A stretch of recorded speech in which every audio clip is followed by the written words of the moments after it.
ایسے بچے مسجد میں موجود ہیں کہ جو نماز پڑھنا جانتے ہیں. جب مردوں کی صفیں بنے گی تو ان کی صف پیچھے بنے گی. اب صفیں بنتے ہوئے صرف ایک ہی ایسا بچہ جو نماز جس کو آتی ہے تو وہ ایک ہے، تو وہ صف میں کہیں بھی کھڑا ہو سکتا ہے، پہلی صف پہ بھی کھڑا ہو سکتا ہے. اس کو ہٹانے والا، اس کا دل دکھانے والا یہ درست نہیں کر رہا. اور ایک سے زیادہ بچے بھی اگر اس طرح کے جن کی نماز درست ہے تو وہ کھڑے ہو بھی گئے تو گناہ نہیں ہے. دو تین کھڑے ہو گئے گناہ نہیں ہے. یہ مکروہ تنزیہی ہے، ناپسندیدہ ہے. لیکن ان کو ہٹانے کی کھینچ کر جو کھینچتے نا، یہ بڑا غلط کرتے ہیں. اس سے بچے کا دل دکھے گا، ٹوٹے گا. اس کو مسئلے بھی پتہ نہیں ہوتے، بڑوں کو نہیں پتا، تو بچوں کو بیچاروں کا کیا کہنا، سمجھے؟ یہ نہیں کرنا چاہیے. ہاں باقی ایسے بچے جن کو نماز نہیں آتی ہے، وہ چھوٹا ہو یا بڑا ہو، وہ اگر کہیں بھی صف میں کھڑا ہوگا صف قطع ہو جائے گی، ٹوٹ جائے گی. اور صف قطع کرنا یہ حرام ہے. اس بچے کو گناہ نہیں ملے گا.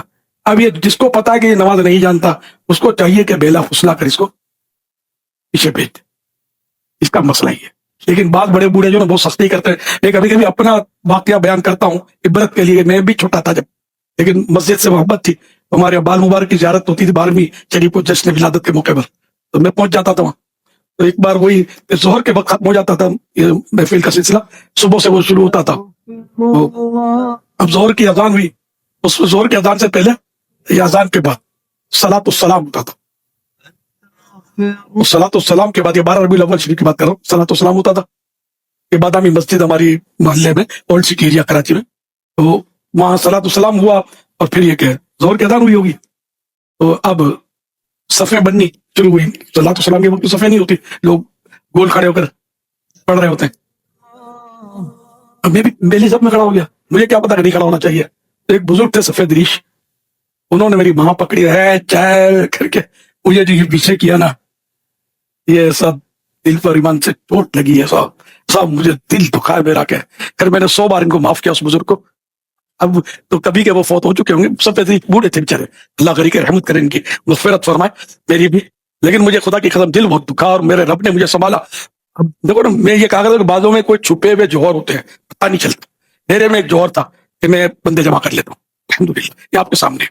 تو یہ جوہر اگر ڈسٹرب ہو جاتا اور میں بزن ہو کر مسجد چھوڑ دیتا تو شاید ڈاکوؤں کی ٹیم بنا لیتا، اور پارٹی بنا لیتا جو سبوتاز کر دیتی ملک کو یا دنیا میں تہلکہ مچا دیتی. جوہر ہوتا ہے کہ اللہ نے مجھے سنبھالا، اس کے حبیب نے پر کرم فرمایا کہ میں مسجد چھوڑ کے بھاگا نہیں. بہت ٹوٹا تھا مگر میں بھاگا نہیں، بس میں نے مسجد کو پکڑ رکھا. آج اللہ کا کرم ہے کہ آپ کے سامنے میں دین کی بات کرنے کے سعادت پا رہا ہوں. اس لیے وہ کون بچہ آگے بن کر کیا بنے گا کچھ پتا نہیں چلتا. بچہ یا بڑا، کسی کا بھی دل دکھانا یا ناک اس کے ساتھ ایسا انداز اختیار کرنا بہت خطرناک ہو سکتا ہے. یہ بڑے بڑے جو ڈاکو ہوتے ہیں نا، ان کے پیچھے بعض اوقات ہسٹری ہوتی ہے ان کی. ایک ڈاکو کو پھانسی کی سزا ہوئی، ڈکیتیاں بہت ماری، قتل و غارت گری کی، بندے مارے، اب وہ پھانسی کی سزا ہوئی.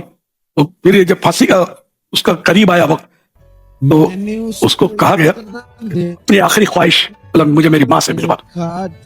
یہ سر ماں سے ملنے کی خواہش تو ہوتی ہے کہ ماں بیٹے روئیں گے دھوئیں گے تھوڑا، مطلب خیر یہ ماں کو اس کی لایا گیا. اب اس نے جیسے ہی ماں کو دیکھا تو اس پہ ماں کو نوچنے لگا. پولیس نے کھینچ لیا، یہ کیا کر رہا ہے تمیزی ماں کے ساتھ. اور یہ آخری وقت میں بولا یہ ماں مجھے پھانسی کے پھندے پر یہ پہنچانے والی یہ ہے.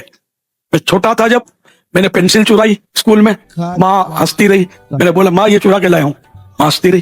مجھے منع نہیں کیا کہ تم نے یہ کیا کیا.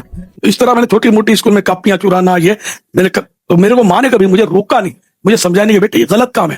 میں سمجھتا رہا کہ تو میں نے کوئی بہادری کا کام کیا کہ یہ چیزیں چرا کے لا رہا ہوں. تو یہ چھوٹی چھوٹی چیزیں چرا کر میں تھوڑا یوں، پھر میں نے ڈاکوؤں کی ٹیم بن گئی میری. میں ڈکیتیاں کرنے لگا اور بندے مارنے لگا. آخرکار بکری کی ماں کب تک خیر بنائیے، تو میں پکڑا گیا اور آج پھانسی کے پھندے کی طرف جا رہا ہوں اس ماں کی وجہ سے. یہ مجھے کسی نے واقعہ بتایا تھا، خدا جانے سچا ہے نہیں ہے، لیکن واقعی بعض اوقات پیچھے کہانیاں ہوتی ہیں. بالکل ہلکا پھلکا سا بچہ ہوتا ہے اور وہ آگے چل کر وہ خود کچھ بن جاتا ہے. اللہ پاک ہمیں اچھا کر دے اور مسلمانوں کو دل دکھانے سے بچائے. کسی کو تکلیف نہ دیں، ہم بس سب کو راحتیں پہنچاتے رہیں. کسی کو تکلیف دے گا، ہماری ایک مسکراہٹ کسی کی نسلیں بدل سکتی ہے، اور ہماری ایک روکھاپن کسی کی نسلوں کو برباد کر سکتا ہے. یہ حقیقت میں جیسے کہ اب یہاں جو لوگ جمع ہیں، اس میں ایسے بھی کئی ہوں گے جو فرسٹ ٹائم آئے ہوں گے، شیوڈ ہوں گے، ہے نا، بالکل فرسٹ ٹائم، اور یہ حیرت سے دیکھ رہے ہوں گے. اب اس کو کسی نے یوں مارا تو کسی نے ہٹا دیا. یہ ہو سکتا ہے کہ بدزن ہو کر آگے جا کر اس کا کچھ کر ڈالے، خدا نخواستہ.